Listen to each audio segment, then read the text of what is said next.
My son said he married a good woman. Then the police knocked on my door at midnight. That sentence still echoes in my head. The knock wasn't normal. It wasn't polite. It was loud, urgent, like something had already gone terribly wrong. I opened the door to two officers, their faces serious, eyes scanning past me like they expected danger inside my home. "Are you Mr. Adrian Cole?" one of them asked.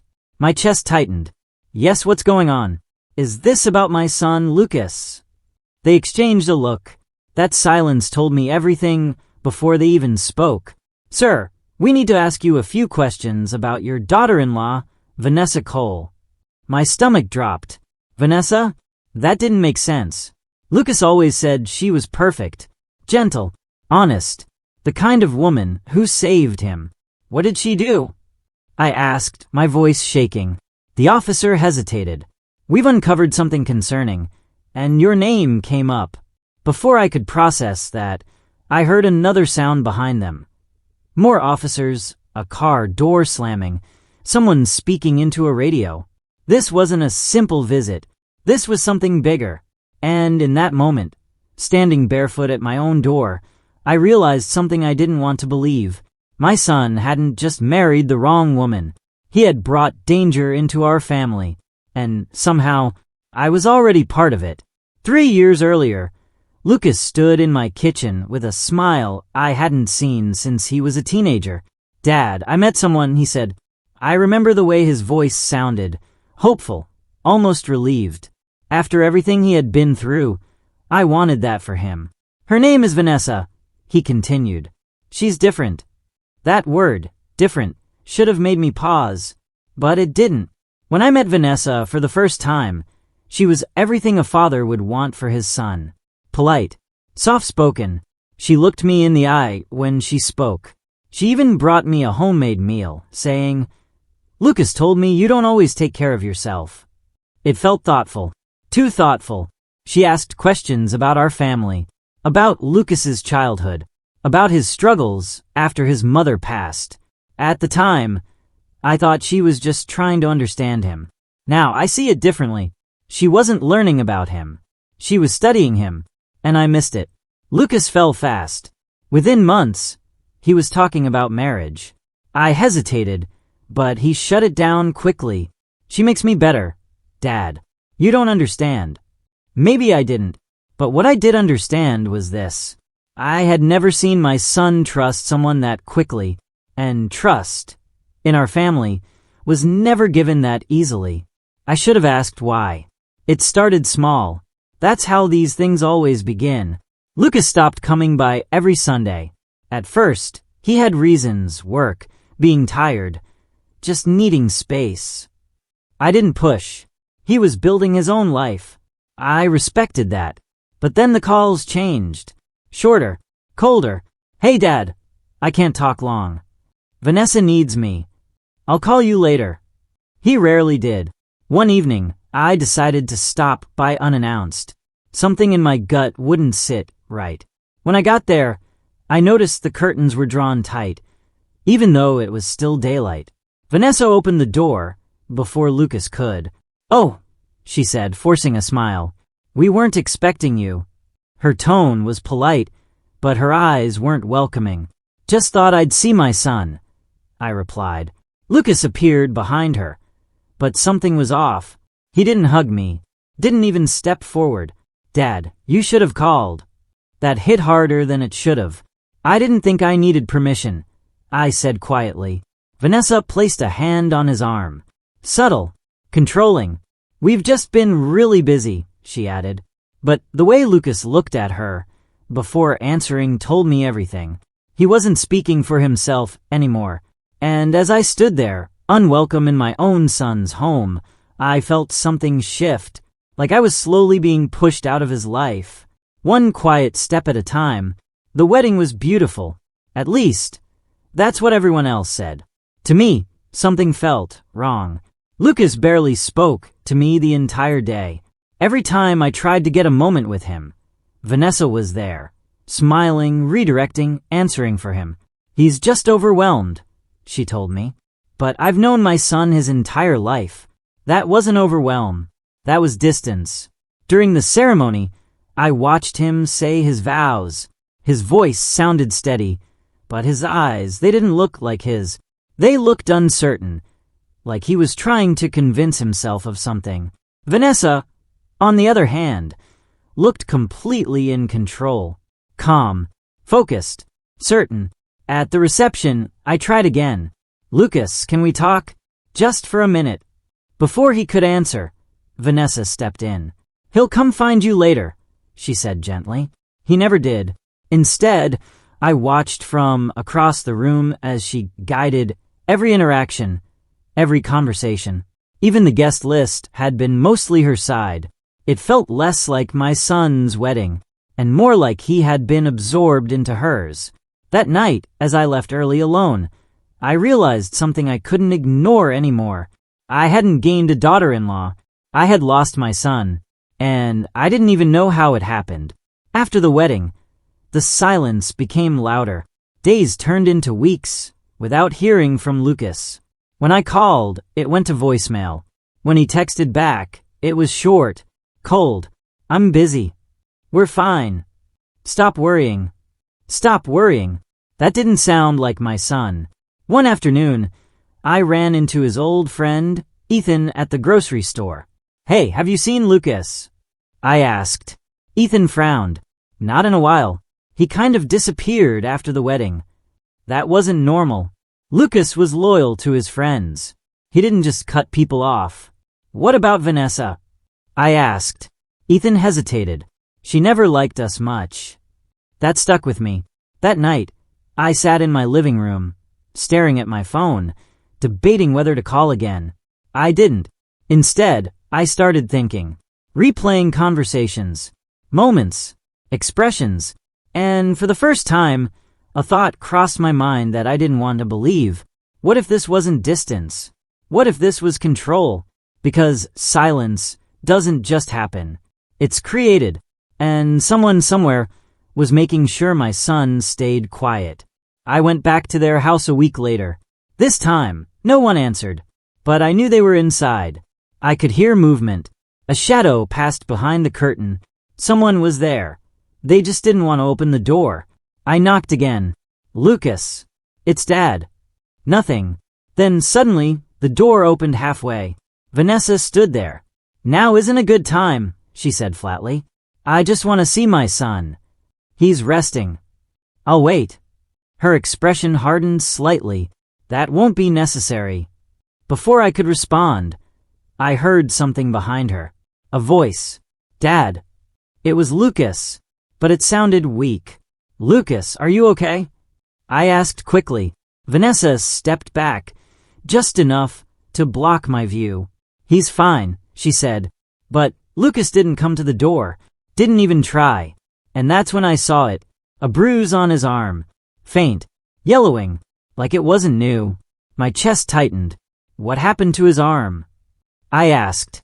Vanessa didn't even flinch. He bumped into something. Then she closed the door. Right in my face. And in that moment I knew something was very wrong inside that house. I couldn't ignore it anymore. The next day, I called Lucas's workplace. I knew it wasn't ideal, but I needed answers. "Hi, I'm trying to reach Lucas Cole," I said. There was a pause. "I'm sorry. Lucas doesn't work here anymore." My heart skipped. "What do you mean? He's been there for years. He left about 2 months ago." 2 months. That meant he quit right after the wedding. And he never told me. Did he say where he was going? I asked. No, just that he had something better lined up. But I knew my son. He wouldn't leave a stable job without a plan, and he definitely wouldn't keep it from me. Unless he didn't make that decision alone. That evening, I called him again. This time he answered. "Why didn't you tell me you quit your job?" I asked. Silence. Then quietly he said, "It was my decision." But something in his voice felt rehearsed, like he had practiced that line. "Lucas, are you sure about that?" Another pause. Then, in the background, I heard her voice. "Who is it?" His tone changed instantly. "I have to go," he said quickly, and hung up. Just like that. And I realized something chilling. My son wasn't just hiding things from me. He was being told what to hide. Once you see something once, you start seeing it everywhere. I began paying closer attention, not stalking, not crossing any lines, just observing. I noticed that Lucas's social media had gone quiet. No posts, no photos. Vanessa, on the other hand, was posting constantly, but never of him. Only herself, her life, her success. It didn't add up. Then I did something simple. I searched her name, Vanessa Cole. At first, nothing unusual came up, but then I tried something else. Her maiden name, Vanessa Rains. That's when things started to shift. Old records, old addresses, different cities, and then a name I didn't recognize. A previous marriage. My chest tightened as I read further. It ended quickly, quietly, no details, just gone. Why didn't she tell us? Why didn't Lucas know? Or maybe he did know, and he was told not to tell me. That night, I sat in silence, staring at the screen. One thought repeating in my head. This wasn't her first time starting over. And people don't erase their past, unless they're hiding something in it. I wasn't looking for trouble, but trouble kept finding me. A few days later, I received a call from my bank. Mr. Cole, we noticed a recent attempt to access your account from a linked contact. A linked contact? I asked. Yes. Lucas Cole. That didn't make sense. Lucas had never had access to my account. Was the attempt successful? I asked. No, sir. We blocked it due to unusual activity. Unusual activity. My hands tightened around the phone. Can you tell me where the request came from? There was a pause. It was initiated from a device registered under Vanessa Cole. That was the moment everything shifted. This wasn't just emotional distance. This was something else. Something calculated. Why would she try to access my account? And why use Lucas's name? Unless she was testing boundaries, seeing what she could get away with. That night, I didn't sleep, because for the first time, I wasn't just worried about my son. I was worried about what he had been pulled into, and how far it might go. I couldn't stay silent anymore. I drove straight to their house. This time, when Vanessa opened the door, I didn't wait. I know about the job, I said. I know about the bank attempt. Her expression didn't change. Lucas, I called out. He appeared behind her, hesitant. Dad, what are you doing? I'm trying to understand what's happening to you. I said. I'm fine, he insisted. No, you're not, I replied, stepping forward. You've changed. You're hiding things. You quit your job. It was my choice, he snapped. But his eyes flicked toward Vanessa again. That same look. Permission. Fear. Lucas, I said more softly. Just talk to me. Alone. Vanessa stepped between us. That won't be happening. That was it. That was the moment I realized. I wasn't just being pushed out. I was being blocked. Deliberately.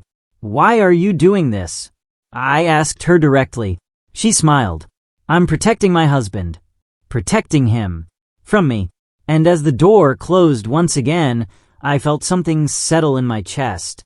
This wasn't going to fix itself. And if I didn't act carefully, I might lose my son completely. It came late at night. Unknown number.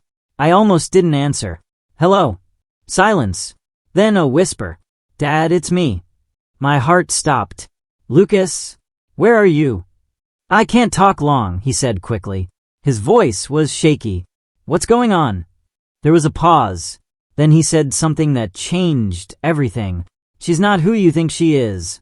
My grip tightened on the phone. I know, I said. Just tell me where you are. I can't. She checks everything. Checks everything. Lucas, listen to me. I think I made a mistake, he whispered. Those words hit harder than anything else. Because my son never admitted fear. Never. What do you need? I asked. Before he could answer, I heard something in the background. A door opening. Lucas, a voice called. Vanessa, His breathing changed instantly. "I have to go," he said. "Lucas." The line went dead, and I stood there, in complete silence, realizing one thing. My son wasn't just distant. He was trapped. The next morning, I went back to the records, digging deeper this time. Carefully, what I found made my blood run cold. Vanessa's previous marriage, it didn't just end quietly. Her husband had filed for financial fraud, then dropped the case. Why would someone drop something that serious? Unless they were pressured or afraid. Then I found something else. A small article from years ago. Different city. Same name. Woman questioned in connection with missing funds case. No charges filed. No follow-up. Just gone. A pattern. Not enough to prove anything, but enough to see it. She moved. She married. She gained control. Then something happened, and she disappeared again. Until now. Until my son. And suddenly, everything made sense in the worst possible way. This wasn't love. This was strategy. And Lucas, he wasn't her partner. He was her next target. 2 days later, the knock came again. Louder than before. This time, I already knew something was wrong. When I opened the door, there were more officers. Different faces. Same seriousness. "Mr. Adrian Cole," one of them said, "we need to speak with you again." My chest tightened. "Is this about Vanessa?" He nodded. "We've uncovered new information." I stepped aside, letting them in. "What kind of information?" I asked. The officer looked directly at me. "Financial activity, identity misuse, and possible coercion." Coercion. My stomach dropped. "That involves my son?" I asked. He hesitated. "Yes." I felt the room spin. "What happened?" He took a breath. "We believe your son may be a victim." A victim. Those words hit harder than anything else, because it confirmed what I feared the most. Lucas wasn't choosing this life. He was being pulled into it, used, and possibly destroyed. Then the officer added something that changed everything again. "We're going to need your help." And just like that, I realized this wasn't just a family problem anymore. This had become something much bigger and far more dangerous. I sat across from the officers, my hands clenched, trying to process everything. "You're saying my son is a victim," I said slowly. "Then why hasn't he come to me?" The older officer leaned forward. "Because he may not feel like he can." That hit hard. They explained how manipulation works. Slow, controlled, invisible. Isolation, financial dependence, emotional pressure. It wasn't sudden. It was built over time, just like I had seen. "We believe Vanessa has been using your son's identity to access accounts," he continued. "Possibly yours too." My stomach turned. "And Lucas?" I asked. He may not even realize the full extent of it. That scared me more than anything. "So what do you need from me?" I asked. The officer slid a folder across the table. "We need you to help us understand her patterns. Everything you've noticed." I looked down at the folder, then back at them. This wasn't just about protecting my son anymore. This was about exposing the truth. But there was one thing they didn't say out loud. If I got involved, Vanessa would know. And if she knew, Lucas could be in even more danger. I had to decide, stay silent and lose him, or step in and risk everything. I didn't rush. I couldn't. Every move had to be careful. I started writing everything down. Every conversation, every strange moment, every time Vanessa stepped in when Lucas tried to speak. Dates, times, details. At first, it felt small. But when I looked back at it all together, it wasn't small at all. It was a pattern. Clear, consistent, controlled. Then I noticed something else. Every major change in Lucas's life, quitting his job, cutting off friends, distancing from me, happened right after Vanessa pushed a specific idea. Almost like she was guiding him step by step. Not forcing, influencing. That's what made it dangerous. Because it didn't look like control. It looked like choice. I handed everything to the officers. They reviewed it carefully. "This helps more than you know," one of them said. But then he added something that made my chest tighten. "We may need to wait before taking action." Wait, I asked. For what? For her to make a bigger move. A bigger move. That meant one thing. She wasn't done yet. And whatever she was planning next could be worse than anything we'd already seen. 3 nights later, my phone buzzed again. A message. Not a call this time. From Lucas. "Dad, I found something." My heart started racing. "What is it?" I replied immediately. A few seconds passed. Then, "She's been using my name." I felt a mix of anger and relief. Relief, because he was finally seeing it. Anger, because it had gone this far. "What exactly did you find?" I asked. Another pause. Then he sent a photo. It was a document. A loan agreement. Under his name. But the signature, it wasn't his. My hands started shaking. "Did you sign this?" I asked. "No," he replied. Then another message came. "And there's more." More. My chest tightened. "How much more?" I typed. This time. His reply came slower. "Enough to ruin me." Those words hit like a punch. Because now it wasn't just emotional control. It was financial destruction. And Lucas finally saw it. But realization doesn't mean safety. Because the moment he started questioning her, he became a problem. And I knew Vanessa well enough by now to understand one thing. She didn't let problems stay unsolved. The next day, Lucas showed up at my door. Unannounced. For the first time in months. When I opened it, I barely recognized him. He looked tired, drained, like he hadn't slept. "Dad," he said quietly. I didn't ask questions. I just pulled him into a hug. For a moment, he didn't react. Then slowly he held on, tight. "I think I messed up," he admitted. "You didn't," I said. "You were manipulated." He pulled back, shaking his head. "I ignored everything you tried to tell me." "That doesn't matter now," I replied. "What matters is you're here." He stepped inside, looking over his shoulder like he expected someone to follow him. "She doesn't know I'm here," he said. That worried me. "What happened?" I asked. "I confronted her," he said. My chest tightened. "And—" He hesitated. "At first, she denied everything. Then she got angry, said I was ungrateful, that everything she did was for us." That sounded exactly like her. But then he paused. "What?" I asked. She smiled. That sent a chill down my spine. "A calm smile," he added, like she wasn't worried at all. And that's when I knew this wasn't over. Not even close. Lucas stayed with me that night. We barely slept. Every sound felt louder. Every shadow felt closer.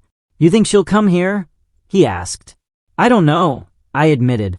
But deep down, I had a feeling. The next morning, we got our answer.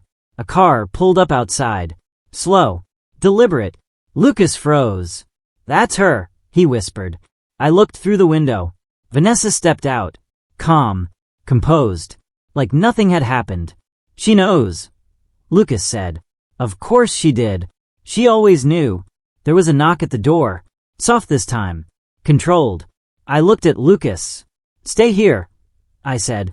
When I opened the door, she smiled. "I was wondering where he went," she said. Her tone was polite, but her eyes, cold. "He's safe," I replied firmly. She tilted her head slightly. "Safe from me." I didn't answer, because we both knew the truth. "I think you're misunderstanding things," she continued. "No," I said. "I think I'm finally understanding them." Her smile faded for just a second, then came back, stronger. "That's unfortunate," she said. And for the first time, she didn't look worried. She looked prepared. After Vanessa left, the tension didn't. If anything, it got worse. "She's not going to stop," Lucas said. "I know," I replied. "But we will." That's when Lucas remembered something. "There's a folder," he said suddenly. "At the house. She keeps it locked." My attention sharpened. "What kind of folder?" "I don't know. but she never lets me near it. That was enough. Because secrets like that don't stay hidden for no reason. We told the officers. They listened carefully. If we can confirm evidence inside that folder, it changes everything, one of them said. But we need legal access. Legal. That meant time. Time we might not have. Because Vanessa already knew Lucas was slipping away. And people like her, they don't wait around. They act. Fast. Then what do we do? Lucas asked. The officer looked at both of us. We wait for her next move. That answer didn't sit right with me, because waiting meant risk. And something inside me kept saying, she wasn't just planning something. She had already set it in motion. The call came that evening, from the police. But this time, their tone had changed. Mr. Cole, we need you to come in. Why? I asked. There's been a report filed against you. My chest tightened. A report? For what? There was a pause. Financial interference. Harassment. I froze. Vanessa. She moved first. When I arrived at the station, the situation became clear. She claims you've been manipulating Lucas, the officer said. I almost laughed. Manipulating? The irony was unbearable. But this wasn't a joke. This was strategy. She's trying to flip the story, I said. Yes, the officer replied, and she's good at it. That part didn't surprise me. What happens now? I asked. We investigate both sides. Both sides. That meant doubt. That meant risk. That meant she was trying to discredit me before the truth came out. And for a moment, I understood her plan perfectly. If no one believed me, she could continue without resistance. And that made her more dangerous than ever. Lucas couldn't take it anymore. She's turning everything around, he said, pacing the room. I know, I replied, but we're not done. He stopped, looking at me. I have to go back. No, I said immediately. If I don't, he continued, she'll destroy everything. My name, your name, everything. He wasn't wrong, but sending him back felt like sending him into a trap. I won't let her control me anymore, he said firmly. That was the first time I heard strength in his voice again. Not fear, strength. If I go back, he added, I can get the evidence. The folder, the missing piece. I hesitated. Every instinct told me this was dangerous, but every fact told me it was necessary. Are you sure? I asked. He nodded. I have to fix this. I looked at him carefully. This wasn't the same man who stood silent behind her months ago. This was my son, finally waking up. All right, I said, but you won't do this alone. Because if Vanessa thought she had control, she was about to learn something different. Lucas went back the next day. Alone. At least that's what Vanessa thought. We stayed ready, watching, waiting. Hours passed. Too many. Then finally, a message. I'm inside. My heart pounded. Be careful, I replied. Minutes felt like hours. Then another message came. I found it. The folder. Everything we needed. What's inside? I asked. There was a long pause. Then, more names. Names? What do you mean? I typed. Other men, he replied. My stomach dropped. This wasn't just about Lucas. This was a pattern. A cycle. He wasn't the first. And if we didn't stop her, he wouldn't be the last. Then came the message that changed everything. I think she knows. My heart stopped. What do you mean?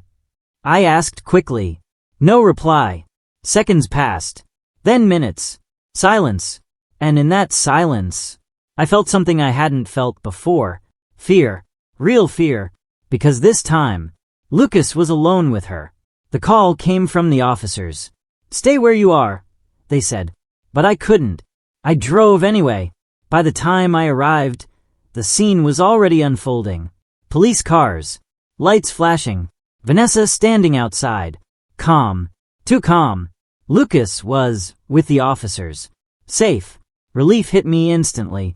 What happened? I asked. One of the officers turned to me. He brought us everything. The folder. The evidence. The truth. It was all there. Multiple identities. Financial records. Patterns. She had done this before. Over and over. Vanessa looked at me. And for the first time, her smile was gone. "You think you've won," she said quietly. I didn't answer, because I didn't need to. The truth was already louder than anything she could say. And for once, she had nothing left to control. The investigation moved fast after that. Faster than I expected. Because once the truth came out, everything else followed. The financial records. The false identities. The manipulation. It all connected. Vanessa wasn't just exposed. She was finished. Lucas sat beside me as we watched it unfold. "I can't believe I didn't see it," he said. "You trusted her." I replied, "That's not a weakness." He nodded slowly. "But I won't make that mistake again." That mattered, because this wasn't just about what we lost. It was about what we learned. Vanessa lost everything. Her reputation, her control, her freedom, and for the first time, she couldn't talk her way out of it. Because the truth doesn't negotiate. It just stands there. Clear, unavoidable, and final. If you're still listening to this, there's something you need to understand. This didn't start with a crime. It started with trust, with small changes, with silence, with things that didn't feel right, but were easy to ignore. That's how it happens. Not all danger looks dangerous at first. Sometimes it looks kind, careful, perfect, until it isn't. I almost lost my son, not to distance, not to time, but to someone who knew exactly how to break him quietly. And if there's one thing I've learned, it's this. Pay attention to the small signs. Ask questions. Trust your instincts. Because love should never isolate you. It should never make you smaller. And it should never come with fear. Today, my son is free, stronger, wiser, and we rebuilt what we almost lost. But not everyone gets that second chance. So if this story made you think, if it reminded you of something, don't ignore it. Because sometimes, the truth shows up quietly. And if you miss it, it might cost you everything. If this story hit you, share it. Someone out there might need to hear it before it's too late.